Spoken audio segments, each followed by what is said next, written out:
안녕하세요. 오늘자 11월 13일 연합뉴스에 따르면 드루킹이 노회찬 전 의원의 죽음에 의혹을 제기했다고 그래요. 그래서 그 아파트 현장을 검증하자고 했는데 거절당했다고 합니다. 드루킹과 노회찬은 상당히 절친 관계였어요. 그래서 일반 사람들은 사실은 노회찬 전 의원의 죽음에 대해서 도저히 믿을 수 없다. 왜 이런 죽음 현장이 있을 수 있냐라고 굉장히 많이 의혹을 제기했었죠. 근데 드루킹도 의혹을 제기했다는 거예요. 그래서 제가 이 기회에 좀 더 자세히 알아봤습니다. 이미 제가 말씀드린 적이 있지만 드루킹이 경공모를 만든 것은 숨은 카페로 만들었다고 그래요. 2009년도에 그 당시에는 뽀띠라는 아이디를 쓴 유시민 씨의 굉장한 지지자였고, 이 드루킹은 노사모 조직보다 좀 더 탄탄하게 만들어야 되겠다라고 생각해서 경공모를 만들게 됐다고 그럽니다.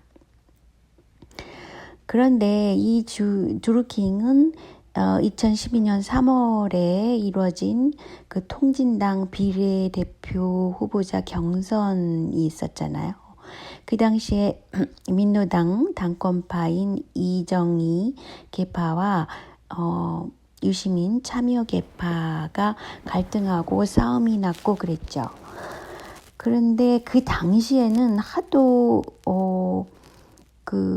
언론이나 방송에서 유시민계를 밀어줬어요. 그래서 그 사태를 그 당시에 봤을 때는 이정희계가 진짜 잘못했나 보다 이렇게 많이들 생각하고 있지만 실제로 보면은 한양대 전자투표를 전문으로 하는 교수가 나중에 조사한 결과는 유시민계가 잘못했고 그 잘못을 오히려 이정희계한테 덮어 씌워버렸다라고 결론을 내린 자료가 있어요. 그런데 중요한 것은 통진당 사태가 있을 무렵에 노회찬을 드루킹이 만났다라는 것입니다. 그래서 어쨌든 통진당 사태에도 주역이 된 것이 드루킹이었다고 볼 수 있어요. 그 이후에 드러난 것은 유시민 씨를 드루킹이 경공모 강연에 초청을 했었고요. 그때가 2012년 9월입니다. 그리고 나서 2014년 6월에는 노회찬 씨도 강연회에 이제 초대받아서 강연회를 열도록 했고요. 드루킹은 느름나무 출판사를 설립을 했었는데 그때가 2016년 1월이었어요. 그러면서 무슨 말을 했냐면 드루킹의 블로그 글에 이런 것이 나옵니다. 노회찬 의원도 대한민국의 주류가 다 김종인 씨 같다면 이 나라가 훨씬 발전했을 것이라고 이야기를 했다. 김종인 씨를 드루킹이 엄청 밀어줬어요.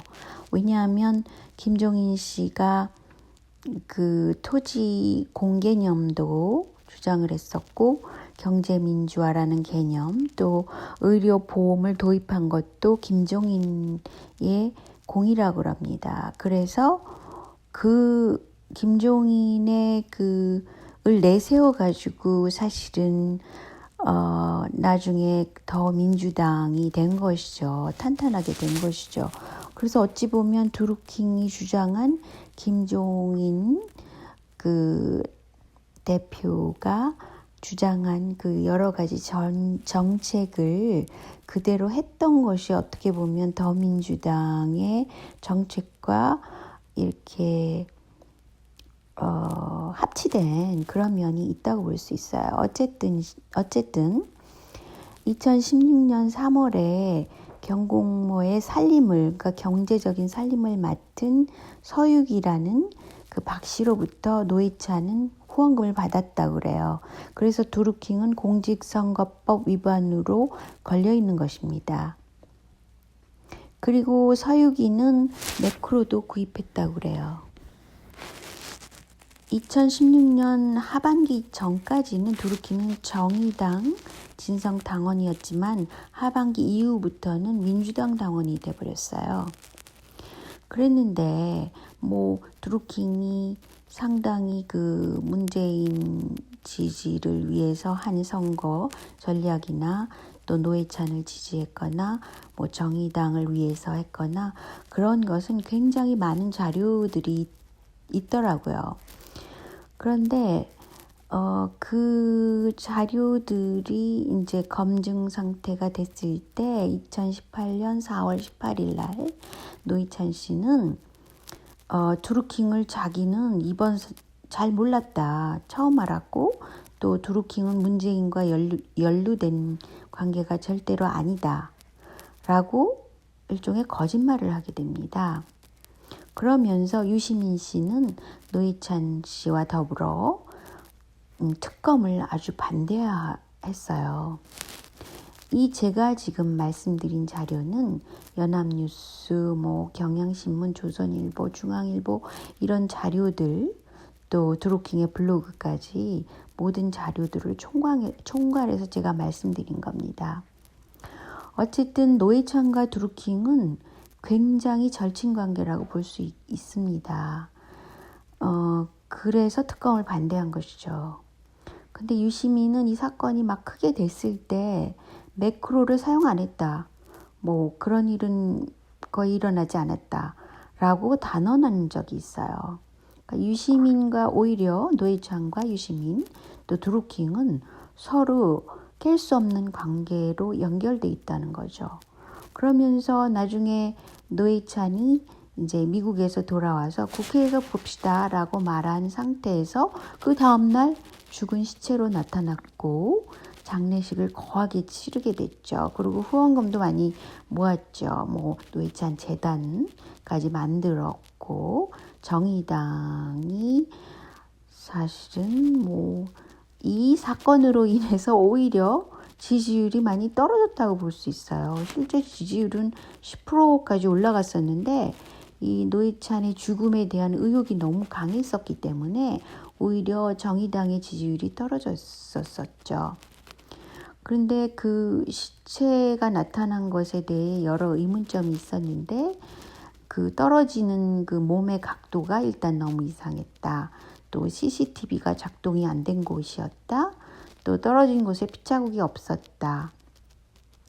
노회찬이 죽었는데도 불구하고 문재인 대통령이 맥주 파티를 그 다음에 했다까지도 이상하다는 거였죠. 그리고 그 이전에 유시민 씨가 썰전에서 하차를 하면서 노회찬에게 썰전을 대신 물려줬어요. 이것도 굉장히 이상한 점이었었어요. 그래서 노회찬의 죽음에 대해서 말도 못하게 의혹이 많았는데도 불구하고 여론 조작 전술을 벌인 언론 그 방송사를 이용해가지고 어쨌든 적당히 넘어갔고 그랬는데 제가 의혹을 갖는 건 양승태에게 왜 문재인 정부는 훈장까지 주었을까라는 점입니다. 양승태에게 왜 잘 보여야만 할 뭐가 있었던가. 그리고 두 번째 의혹은 또 이석기를 아직도 구속 중이죠. 그러면서 북미 평화협정을 추진한다고 그랬다는 거예요. 그러면 본인들이 하면 로맨스가 되고 이석기가 하면 내란죄가 되는 걸까? 이런 의혹이 있는 거죠. 그리고 세 번째는 굉장히 중요한 부분인데 연세대 류석춘 교수, 즉 뉴라이트 교수가 사사카 재단의 힘으로 그 사람이 이제 뉴라이트가 됐는데 말한 것은 통진당을 없애라. 단언하게 그렇게 말을 한 것과 다름이 없고 그 연세대 출신 김영환이나 공지영 이런 사람들과 연관이 있나? 이런 것도 제가 추측하는 방법인데 연세대가 상당히 큰 문제가 있다고 저는 생각해요. 결론적으로 말해서 사사카 지단은 한국에 친일세를 만들어라. 친일세의 대표적인 게 삼성이겠죠. 그래서 모든 걸 삼성 중심으로 통제를 해라. 이런 것이 아닐까. 그런 의혹을 충분히 갖게끔 이런 구도가 짜여지고 있잖아요. 그래서 친일세가 아닌 정치인으로 일본에서 주목한 것이 이재명 지사였죠. 그래서 이재명을 그토록 못살게 구는지도 모르겠습니다. 그래서 오늘은 여기까지만 하고요. 다음 시간에 다른 자료를 가지고 또 만나 뵙겠습니다. 안녕히 계세요.